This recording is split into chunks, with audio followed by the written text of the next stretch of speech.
All right, guys, we are going to get into some of the contemporary approaches of psychology. These are things you're going to have to know.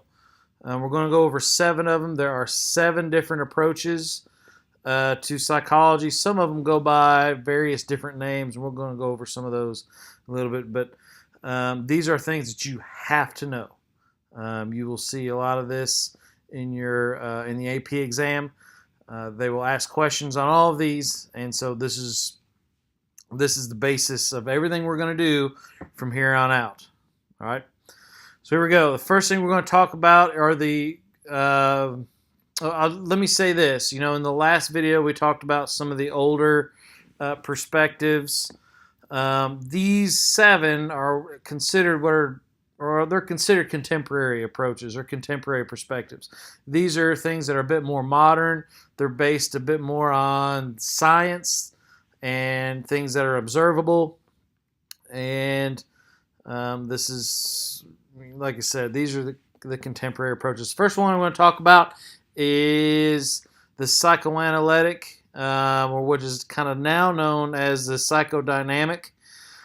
This was championed by Sigmund Freud. I know everybody's heard of Freud, but this was sort of his baby, so to speak. He really came up with a big chunk of this.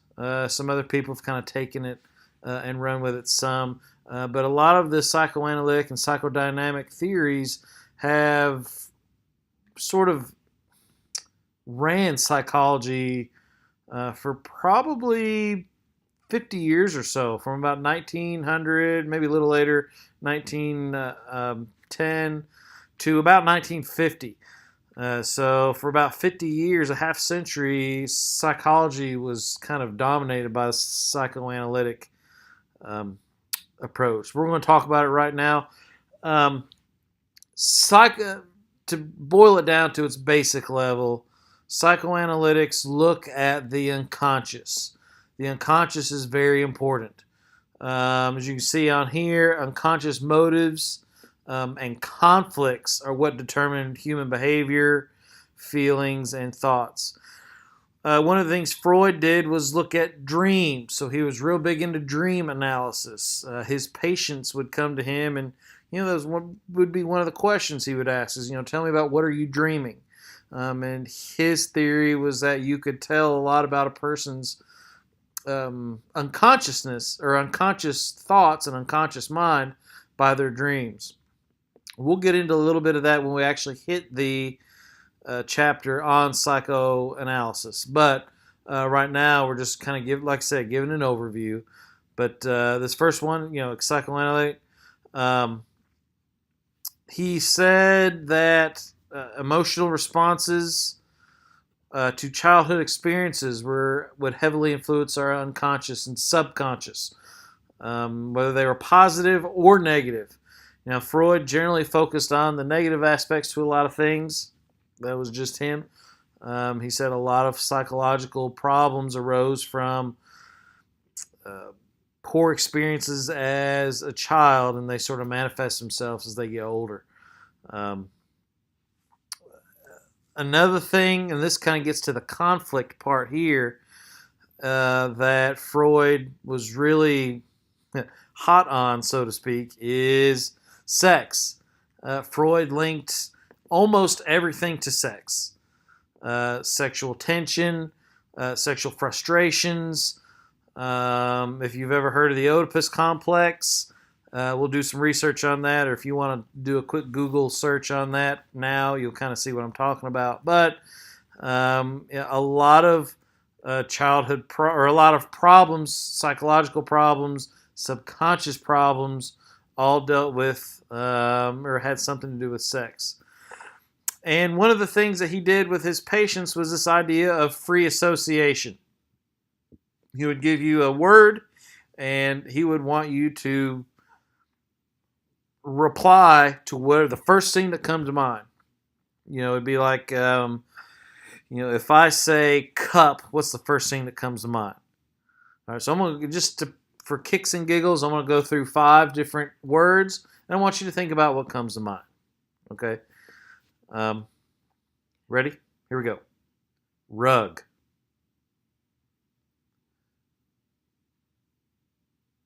Chair. Spouse. Bedroom. Lover. There you go. And you would have in Freud's practice, you would have replied to whatever those, and then he would write them down, and then kind of go back through and write and have it come up with his theories. I can't. Such a great opportunity for human student interaction there. It's still recording. I'm sorry. Sorry, guys. Sorry. So anyways,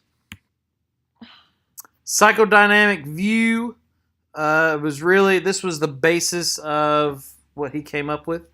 The term psychodynamic comes from the thought that the mind, or again psyche, or soul, depending on who you're talking to, is sort of the reservoir of energy, and what he referred to as dynamics. Again, we're not going to get too deep into this, but I just want to give you an overview. Psychodynamic psychology suggests we are motivated by the energy of irrational desires generated in our unconscious mind.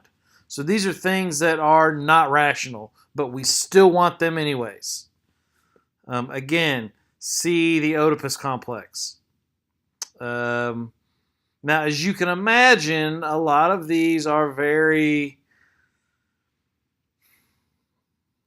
lot of people didn't like them because they were sort of, they just didn't like them. And you can see why. Once you do a quick Google image, or don't do a Google image search, but do a Google search on the Oedipus complex and see what comes up. Oedipus, I believe. And this is a... Freud really wrote a lot on that.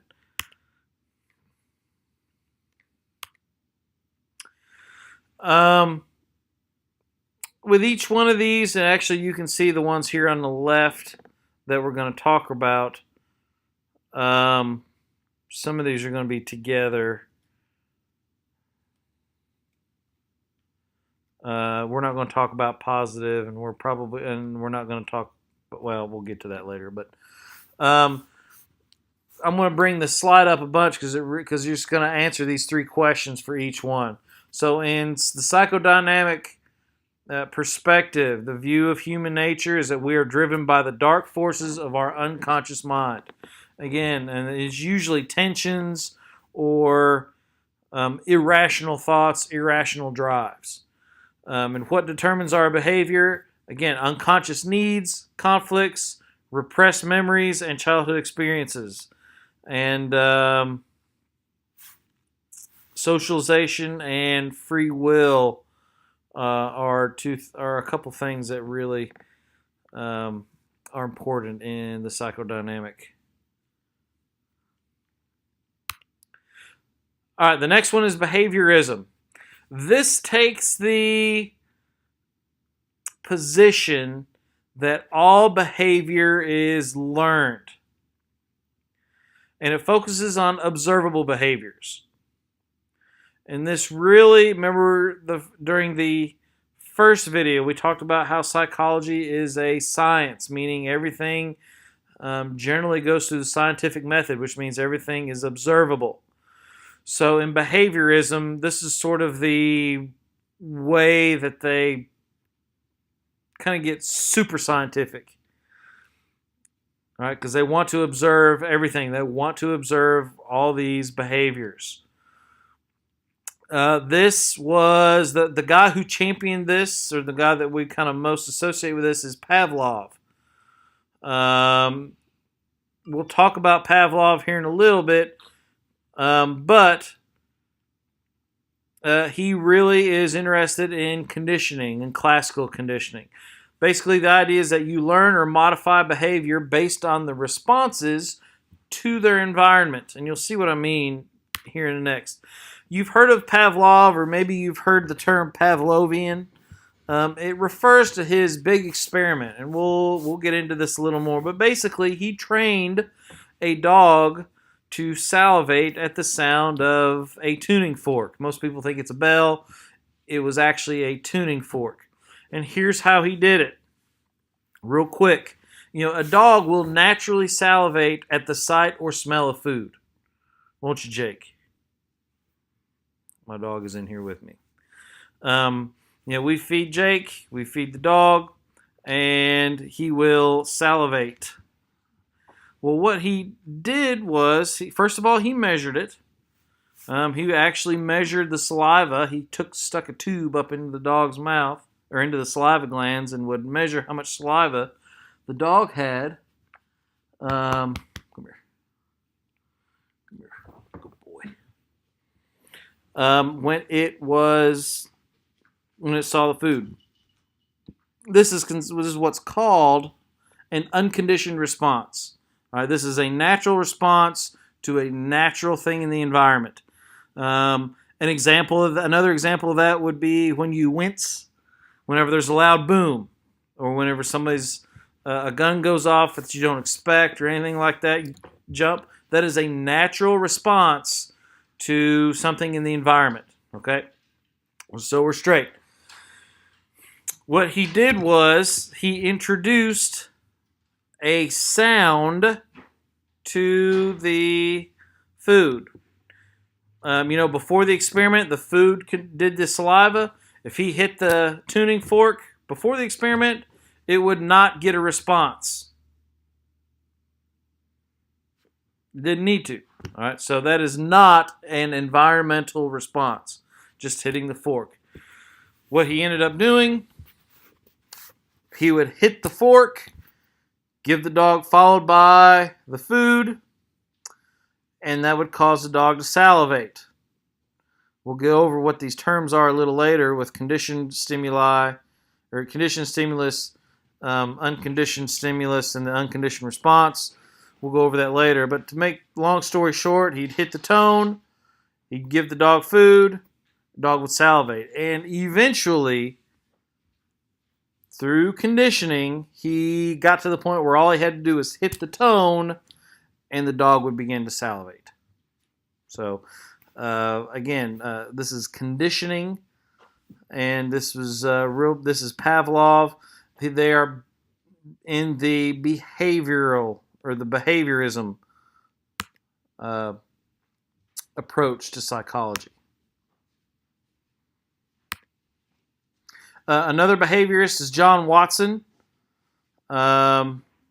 He did what's called the Little Albert experiments. Again, this is classical conditioning. We'll get into Little Albert a little later, but it was kind of, to make a long story short, he conditioned Little Albert to be afraid of things that were furry, and we'll get into that a little later when we hit behaviorism. With behaviorism, their view of human nature is that behavioral is shaped by learning, also known as conditioning. What determines behavior is that stimulus cues and our history of rewards and punishment. And this will lead a little bit into our chapter on motivation in the second semester. So we'll get into a little bit of that. But our stimulus cues and our history of rewards and punishments, and behaviorism seeks to cure problems by changing behavior or by conditioning. Okay, that's behaviorism. The next the next approach we're going to talk about is cognitive. The cognitive approach. This is concerned with how people process, store, retrieve, and use information, and how thought processes influence behavior. This is different from behaviorism in that behaviorism looks at conditioning. With cognitive, these people look at our thoughts and how our thought processes influence behavior. They say that behavior is more than a simple response to a stimuli. Behavior is influenced by a whole lot of mental processes, what we see, what we hear, what we think, thinking being the big part, but also looks at perceptions, memories, and expectations. The big proponent of this was Jean Piaget. If you become a teacher and you're going through your early childhood development courses, Jean Piaget will be huge. And that's all I'll say there. We'll get into a little bit more later. But he observed children. That is where he got his scientific study. With the cognitive group, people are information processing systems. The big key here is processing. Mental interpretation of our experiences is what determines our behavior. So we do things because of how we think about what's happened in the past and how we're reacting to that now. And and some additional information is that this seeks to cure again. This is interested in encoding, storing, and retrieving eyewitness testimony. Next view is biological. This is sort of the basic level of psychology. This suggests that says that our physical makeup and the operation of our brains are what influences our personality, our preferences, our behavior patterns, and our abilities. So it's all about what goes on up here biologically. Things that can be measured, things that can be sampled, and things that conceivably can be replicated. All right, so this is the biological view. According to the biological view, our behavior is a result of heredity, the nervous system, or how our brain works, and the endocrine system, which is hormones and stuff like that, and also environmental impacts.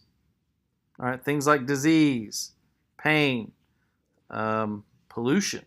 All right, so these are all things that can affect how we behave, and the biological approach, or the biological view, approaches psychology from that perspective. These people focus, these neuroscientists, you'll also see it not as also as biological, but also as the neuroscience. They're both kind of used interchangeably in the field.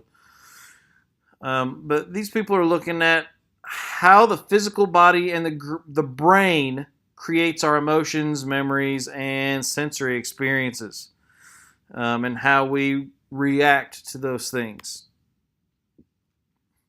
Think about this. If you could not remember the names of your parents and went to a psychologist who adheres to the neuroscience perspective, what might this person say? What might the psychologist say? Where is the problem? All right, he would basically say it would be more than just having a brain fart. All right, there'd be something biologically wrong with your brain, and there are examples of that. Phineas Gage, who we'll talk about later, had a spike driven through his head and lived, but things his personality changed, his emotions changed, and how he perceived the world changed. But we'll get into that again when we get there. The biological view, humans are a set of mechanisms. Thought process really doesn't enter into the biological perspective. It's all about mechanisms, physical structures, and genes. Brain, body, heredity, hormones, and experiences are what determines behavior. There is not much emphasis on environment, and when you are when a biological psychologist is treating people with problems, they treat the symptoms, not the cause. and that's the biological perspective. This next perspective, we'll talk about some, we won't talk about a whole lot, is the humanistic perspective. And this is sort of a response to some of the other perspectives who had almost gotten so scientific that they became cold. And they were devaluing the human experience. And so the humanists were sort of born out of that frustration because the humanists sort of believe that there's more to being human and more to the human experience than just the biological processes. And so in the humanistic approach, each person has a freedom in directing his or her future and achieving their personal goals. The importance of current environmental issues on our growth potential, and the importance of having our needs for love and acceptance satisfied. All right, so this is more about personal growth. We grow because we want to grow, not because of our biological tendencies to grow. Their view of human nature, again, people are basically good, and humans are distinct and unique from animals. All right, the behaviorists, and especially the biological perspective, do not believe that. All right, they think that it doesn't matter what the issue is, it can all be boiled down to biology. The humanists are different. They think people are different from animals, and they are unique from animals. What determines behavior for them is the influence of self-concept, our perceptions and interpersonal relationships, and the need for personal growth. The big hit on this, though, is that it is largely non-scientific. All right, it's hard to label, it's hard to observe the things that the humanists like to talk about. And because of that, it's hard to discuss with any sort of, I'm not sure what the word is. It's hard to teach. It's hard to discuss. And truth be told, the AP exam is not going to ask you a whole lot from the humanistic perspective. It will ask about, in general, probably these things here. Or it may give you a scenario where you might have to, a humanist might have to explain their position on it, but we actually do. There is not a chapter on humanism, again, because it is largely scientific, and the psychology has really tried to make itself as a science field. The next one is socio-cultural perspective, and this looks at, it's kind of an extension, maybe it's not an extension, it's similar to the humanistic, but it's a lot more involved because you can actually measure a lot of the things that socio-cultural people like to study. They look at the influence of cultural and ethnic similarities and differences on behavior and on social functioning. So these people look at social,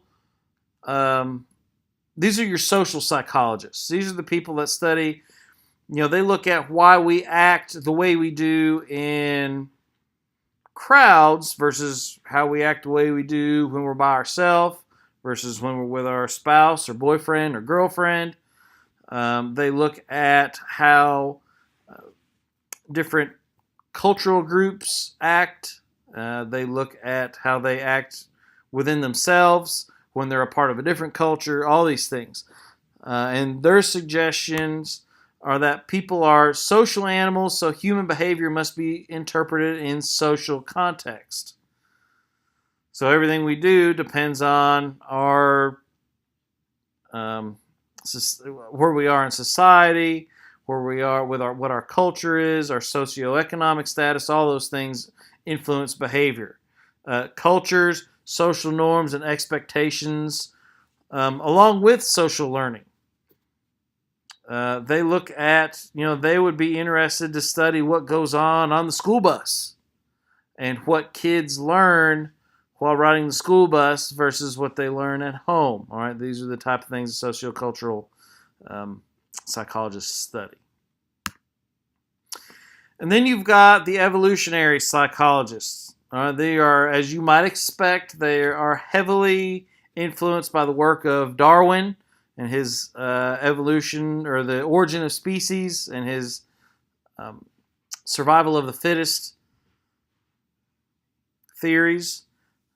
They believe that behavior is instinctual, that it is, the things that have caused humanity to thrive throughout the years have become instinct, and those are the things that the evolutionary psychologists like to study. So if they're given a problem, or somebody comes to them with a problem, a psychological problem, then they're going to look at it from that perspective. How does this help you survive, or how does this help you not survive, and sort of cull the herd, if you know what I mean. They believe the way that we do the things we do because we've inherited those behaviors. Those behaviors have helped ensure our ancestors' survival. And again, Mother Nature is practicing selective breeding. Those people have survived, or those behaviors have helped those people survive. And so those behaviors have sort of get stuck in our DNA. And have become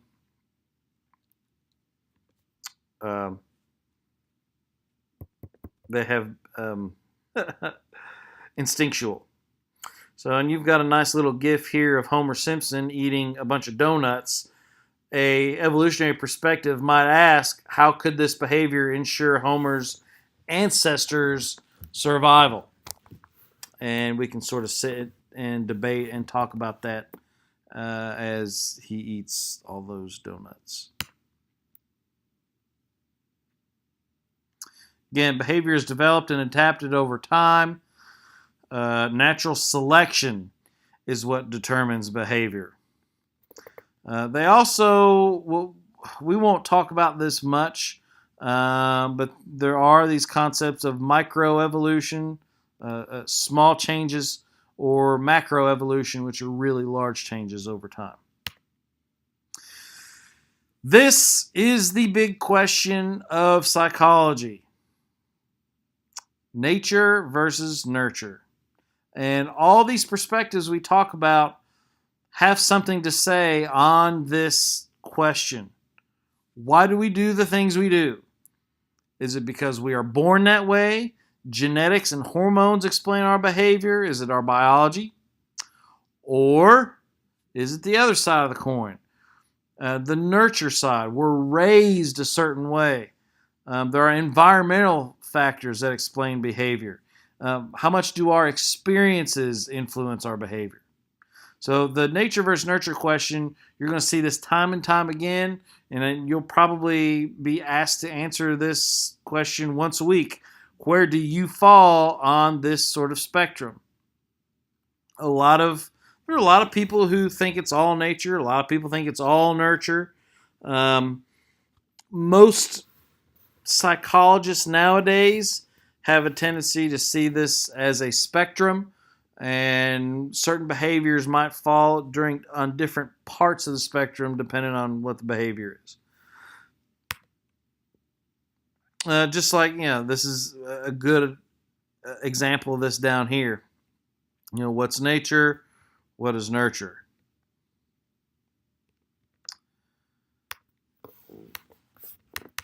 And I believe this is all we're going to talk about today. So, hope everybody has a good day, good evening. I hope this was helpful. And we will see you all on the next video.